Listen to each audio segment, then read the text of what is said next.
on top of lots of cars. These are what we call picture cars. And a picture car is any car or vehicle that can be recorded and put on camera. In just a moment, we're going to be driving by some of our most famous picture cars. In fact, some of them have gone on to be just as famous as the actors driving them. I'm going to play something for you on your screen so you can match up the cars you see there with the ones we're about to drive by on your left-hand side.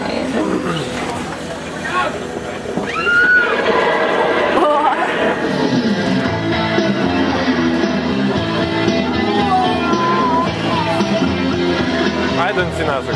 Yeah. It's there.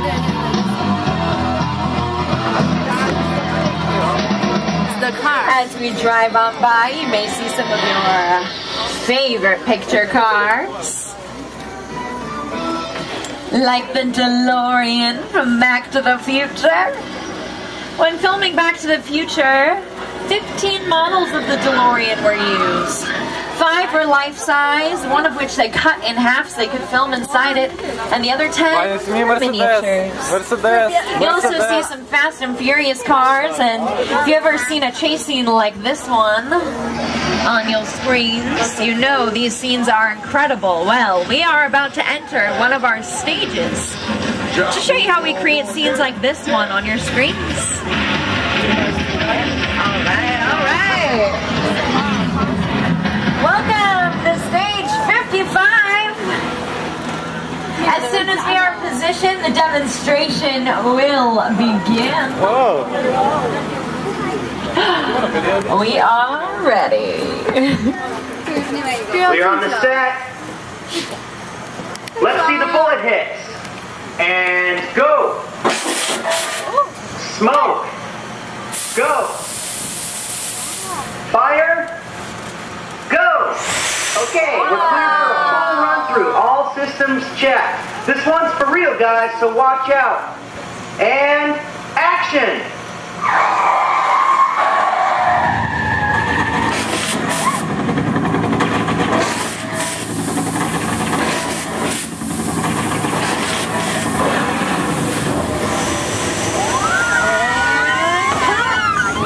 Very nice. Go ahead and take a bow, boys.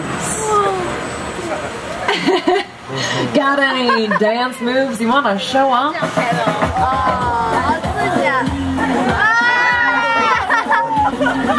Dancing! Jeez! Crazy car! Oh, so cool! Dancing to the animation.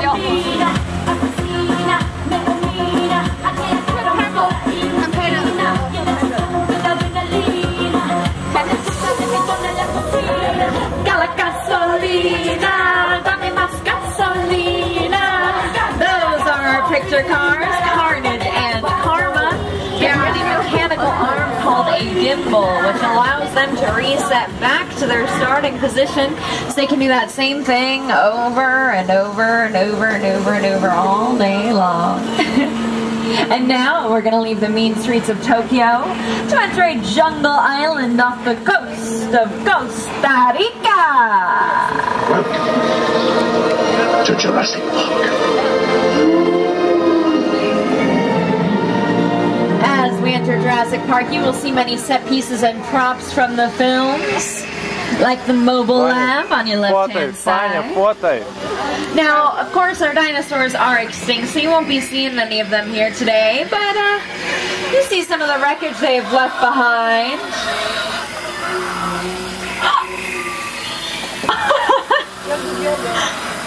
Did you guys see that? There's dinosaurs. It's not too late to duck in the back. You might get wet. I guess nothing is ever truly extinct at Universal, especially since there is life soon. You never know. Now, the Jurassic Park films, weather played an integral role in setting just the right mood, so I'm going to do a weather demonstration for you today with America's favorite weatherman, Al Roker, predicting the weather forecast. We'll see what we can whip up after that. Al? Hi everybody, here's today's forecast for the Universal Backlot. It's going to be sunny and dry in 6 Points, Texas. Cool and cloudy in Little Europe.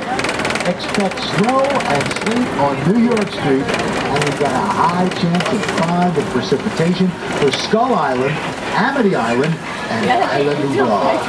That's your forecast for today. Now here's a look at what's going on in your neighborhood. A flash flood! Alright! Now, it's pretty sunny today, right? Doesn't look like we're gonna get any rain, but maybe we can whip up some of our own. There it is. We have overhead sprinkler systems that shoot the water straight up in the air and it falls down to the ground naturally. You can hear our thunder effects. We have lightning effects that reflect off of metal. So with enough thunder, enough lightning, enough rain, maybe we can get a flood going. Alright, everyone in the 3rd and 4th cars, if you guys see something coming toward the tram, give me a shout out, okay? Okay. Alright, here we go. Yeah? Alright, here we go.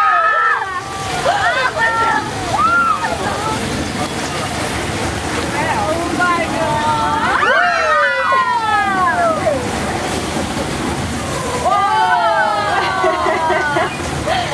That flash flood is the result of thousands of gallons of water being released from gigantic tanks at the top of the hill. It just came down. And we recycle that water so it goes through over and over and over again. And don't worry, it doesn't go to our drinking fountains. Now you may recognize flash flood from Big Fat Liar.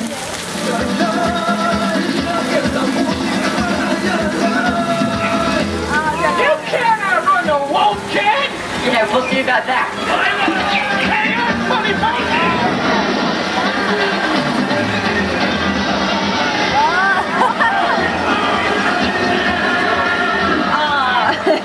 I bet that was a lot of fun to film. This area of our lot is Old Mexico. It was seen in Paramount Pictures, Indiana Jones and the Kingdom of the Crystal Skull, and will be seen in the feature coming up next year called Hop. So, keep your eye open for this area of our lot. We are now crossing the border from Old Mexico to the Old West. Welcome to 6 Points, Texas. And here to tell you more about 6 Points is someone who's very familiar with it because she filmed part of The Color Purple here. That's right, it's my co-host, Whoopi Goldberg. Did you know that more movies have been shot on these streets than any other spot in the world? Now, during the silent film era, they could shoot up to 6 movies at the same time, one on each one of these 6 streets. That's why it's called 6 Points, because each street had its own bank, its own sheriff's office, its own saloon, and its own hotel. Now, it turns out that this town ain't big enough for both of us. So get on back onto your tram stagecoach thing and get the heck out of here. Go on. All right, Whoopi, we're going. But if you look on both sides of the tram, you may notice that some of our doorways are smaller than you're used to seeing, and some of them are larger than you're used to seeing. This is to create an illusion. You see, back in the day, sometimes our cowboy western stars weren't as tall as we needed them to be, so we'd stick them in those small doorways and they would seem bigger and brawnier than they actually were. And conversely, we would put our ladies in the large doorways. The damsels in distress would seem just that much more vulnerable. And keeping with the lines of illusion, I'm going to show you how we film underwater scenes. See this big tan, round, metal-looking thing? There's lots of activity going on. Looks like they might be filming in that soon. That is our underwater tank. Now we fill that sucker up with water, drop actors in the top, film in the hatches you see on the side, so that the camera, the crew, the director, no one but the actors get wet.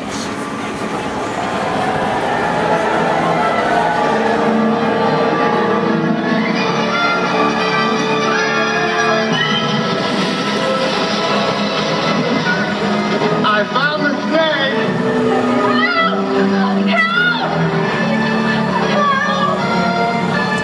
And keeping with the theme of water, what about filming scenes on the high seas? This is a challenge Peter Jackson faced when filming the SS Venture arriving at Skull Island in King Kong.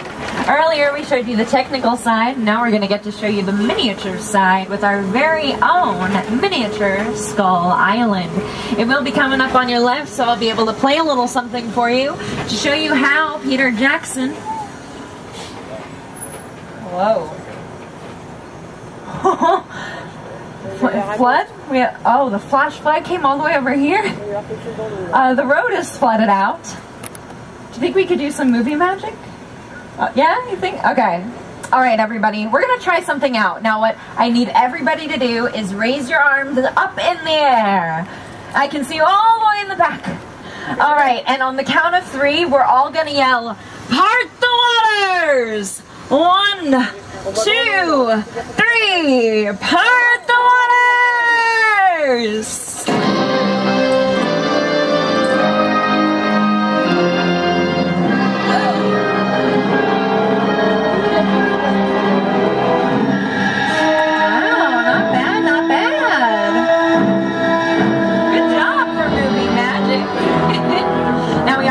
Below sea level, so if you have any articles on the floor, you might want to pick them up because they could possibly get wet. As I said, this view is similar to the one Peter Jackson had when filming King Kong, so I'm going to play something for you on your screen so you can match it up with what we're about to drive by.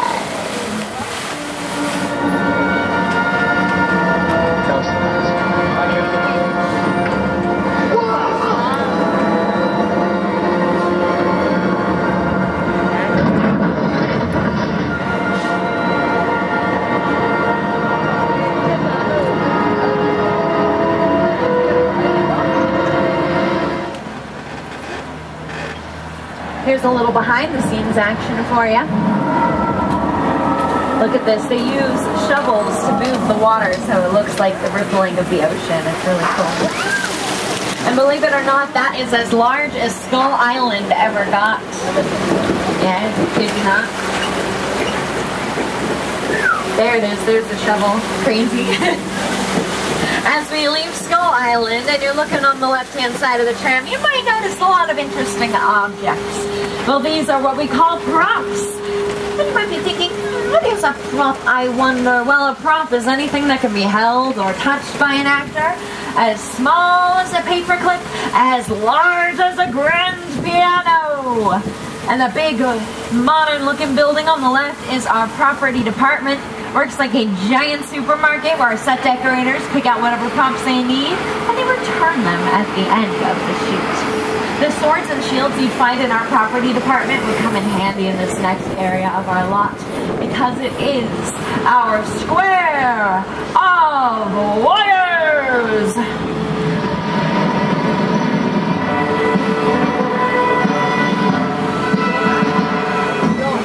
Look at that. Looks like they're getting ready to do some filming in here, too.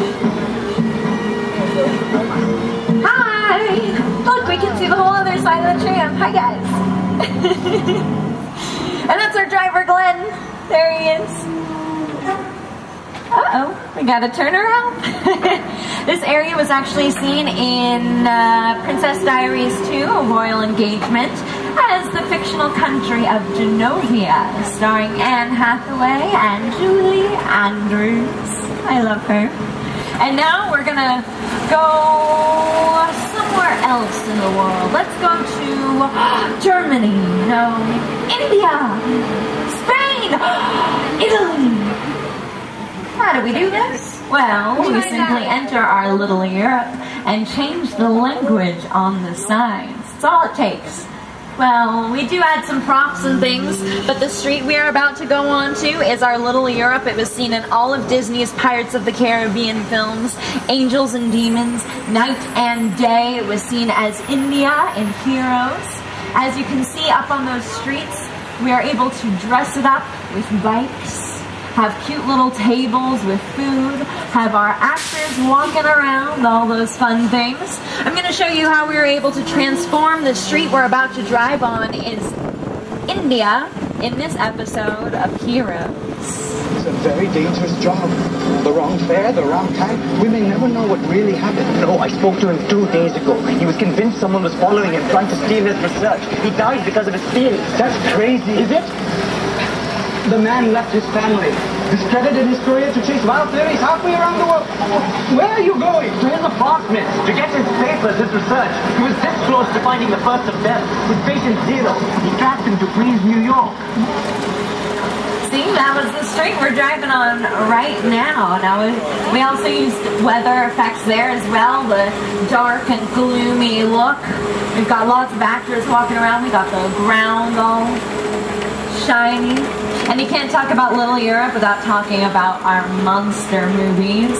And on your right-hand side is our Court of Miracles, where many of Universal's famous monster movies got their start.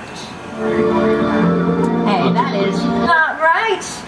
Uh-oh, here we go. This one. There it is. This was filmed right here on your right-hand side.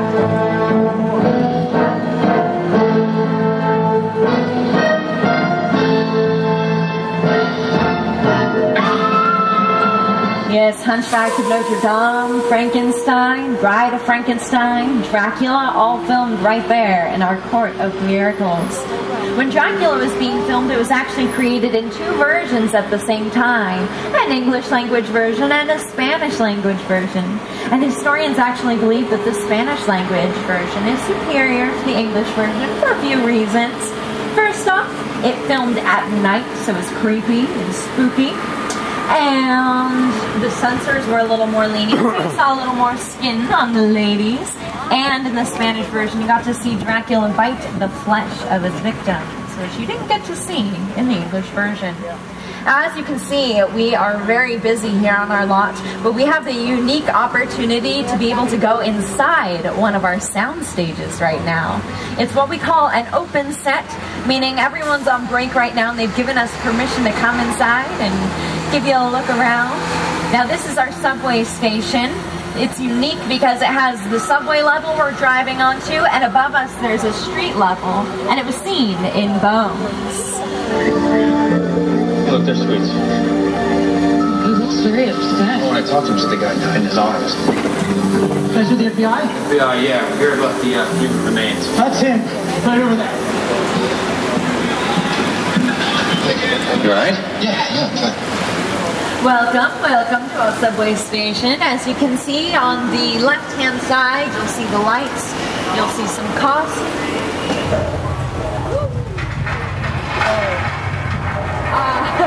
It's just a California tremor.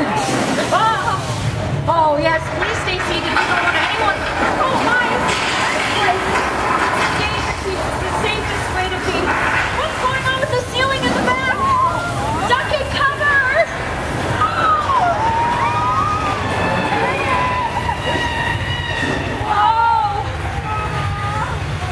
Oh, my. Glenn, what's going on? Is this an earthquake?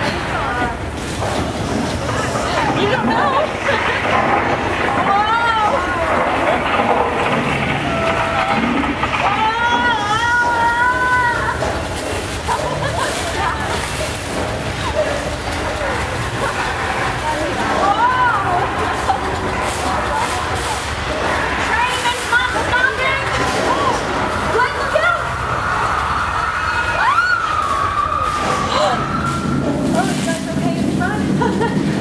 Alright, we're okay here.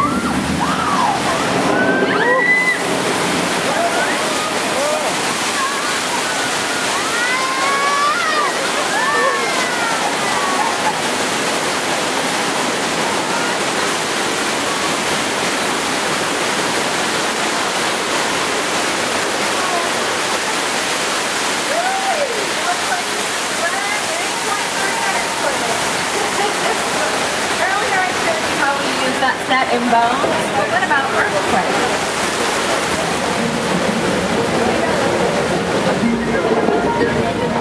Look at me, I'm old. What's going on? Let's get out of here! The water man just Well, we just saw that.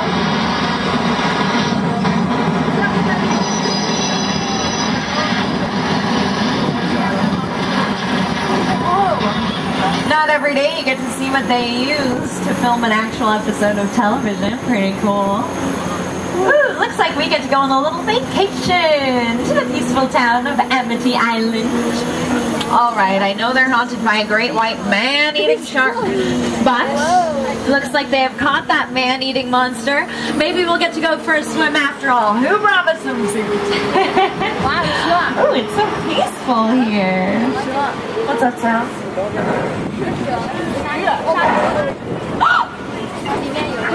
There's a shark. Okay, we're not gonna go swimming because there's a shark. We don't need to get eaten today. There's a diver in the water. Hey! Hey! Swim, there's a shark! Swim faster!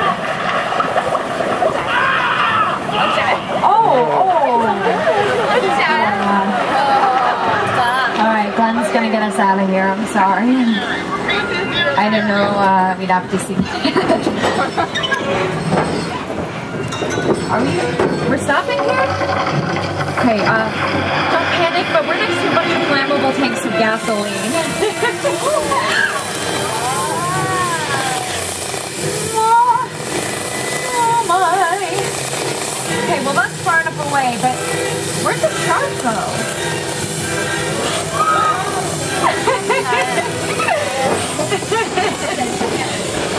I found him!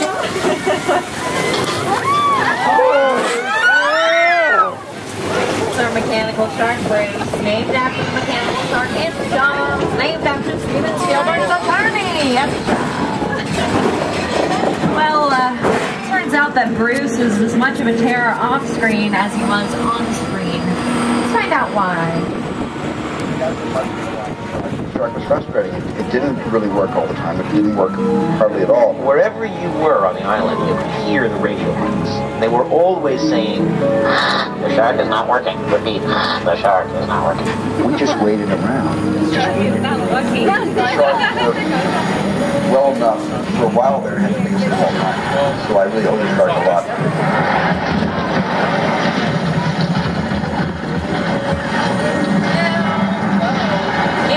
Wondering, well, wouldn't they have tested the shark out before they filmed with him? Well, they did. Remember stage 27 I showed you in the front lot with the pit we could fill with water? Well, they filled it up with fresh water, tested Bruce out, and he worked great. And then they brought him to the ocean. Salt water. Turns out the mechanics of Bruce did not agree with the salt water, so he sank to the bottom. But it actually worked to the film's advantage. It created an element of suspense that wouldn't have normally been put in the film. Now, if you look on your right-hand side, you will see our chicken ranch. This is an example of a practical set. So unlike our facades that we saw on our Metro sets, we can film inside and outside of this entire house. Now here on our Universal lot, we actually have an entire street full of semi-practical sets. It's Wisteria Lane from ABC's hit TV show Desperate Housewives. You can see it's all decked out for Halloween. So let's see Wisteria Lane in action on your screens. If there is one thing everyone in suburbia can appreciate, it's a good neighbor.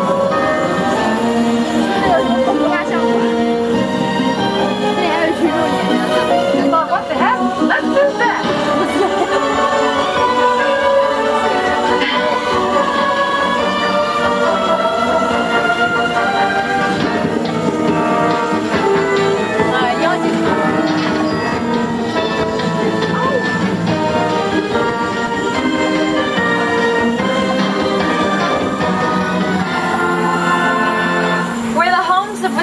Lane had the feel of a normal suburban neighborhood. Sometimes our scripts call for something with a much more fanciful and imaginative look, which is exactly how I describe the sets of Whoville and Dr. Seuss's How the Grinch Stole Christmas.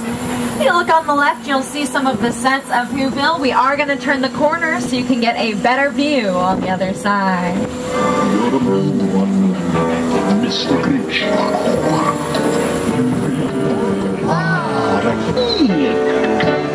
You're as cuddly as a cactus and as charming as an eel, Mr. Grinch.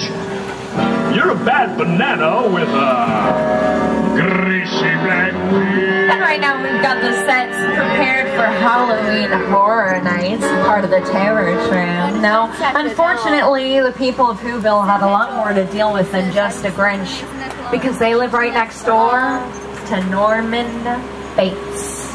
As we turn the corner, you will see the Bates Motel, and the Psycho House is right up the hill.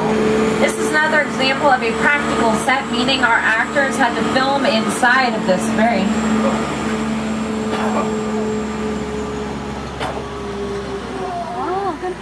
Did you guys see that?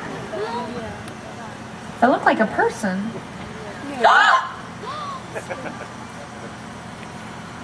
I think it's Norman Bates. Oh, okay. All right, okay, everybody look at me, and if we don't see him, he won't see us, okay? And then we'll be safe, and we'll drive away. You saw us. Oh, no. Hi, Norman, we're gonna go by. Oh, my gosh. All right, Glenn's gonna get us out of here as fast as possible, but this tram doesn't go very fast. No, please don't come after us. Norman, they're such good guests. Please leave them alone. No. Thank you. He's so creepy. All right, well, he has to stay over there. Now we're going to go to one of the most incredible sets in movie history. It's the crash site from War of the Worlds.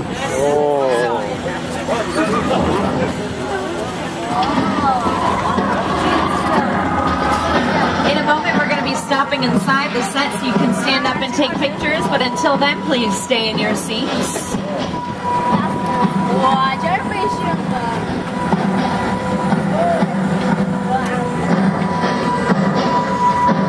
Alright, feel free to stand up and take some pictures if you'd like.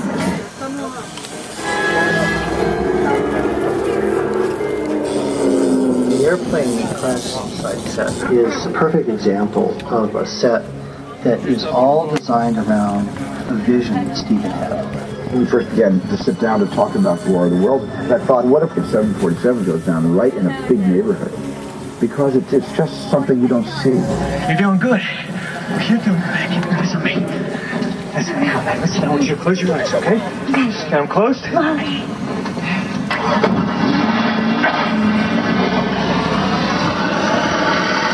Robbie, get in.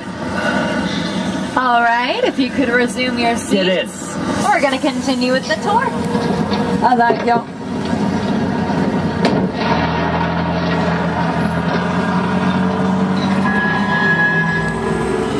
Believe it or not, the plane you see is an actual retired 747 that was destroyed specifically for this set. Now, every piece they drove in on an oversized load vehicle, except the tail section, which they flew in because it was so large.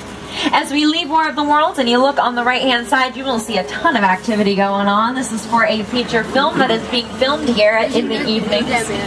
And to the left of that, you will see a giant log cabin, which you may recognize from the great outdoors.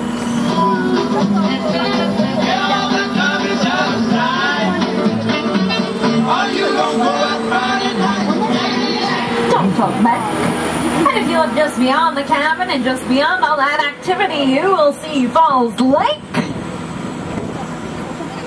Doesn't look much like a lake to me. Well, all we have to do is paint that backdrop with the sky or clouds, fill the trench below it with water, and we can have any lake or ocean scene we want. It was seen in Biggest Loser, National Treasure Book of Secrets, Inception. It's also seen in The Truman Show. You know when he's rowing the boat and runs into the wall? That is the same wall. It was also seen in all of these films.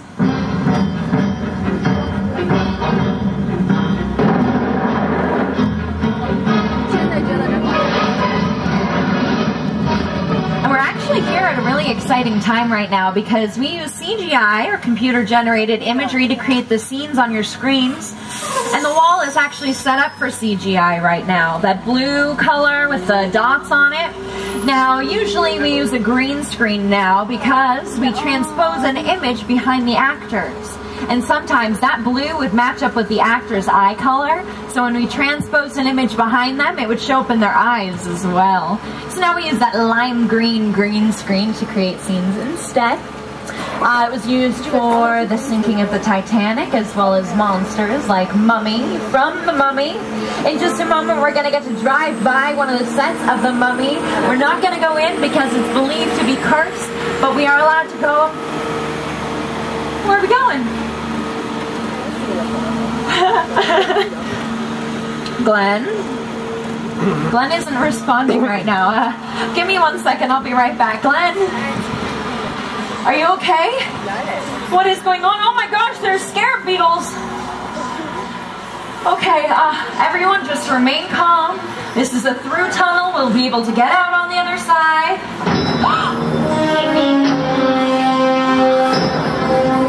Oh my.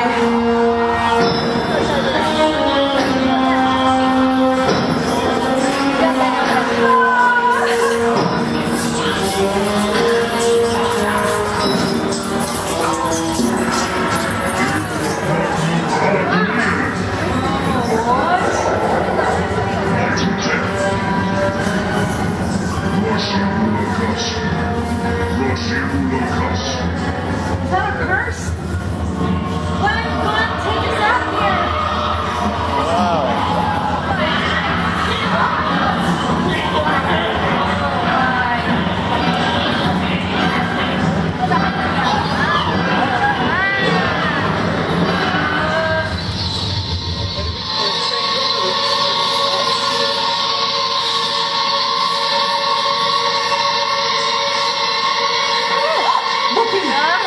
Whoopi, get out of here! Run! This is not good. No, it's not! Whoopi! No!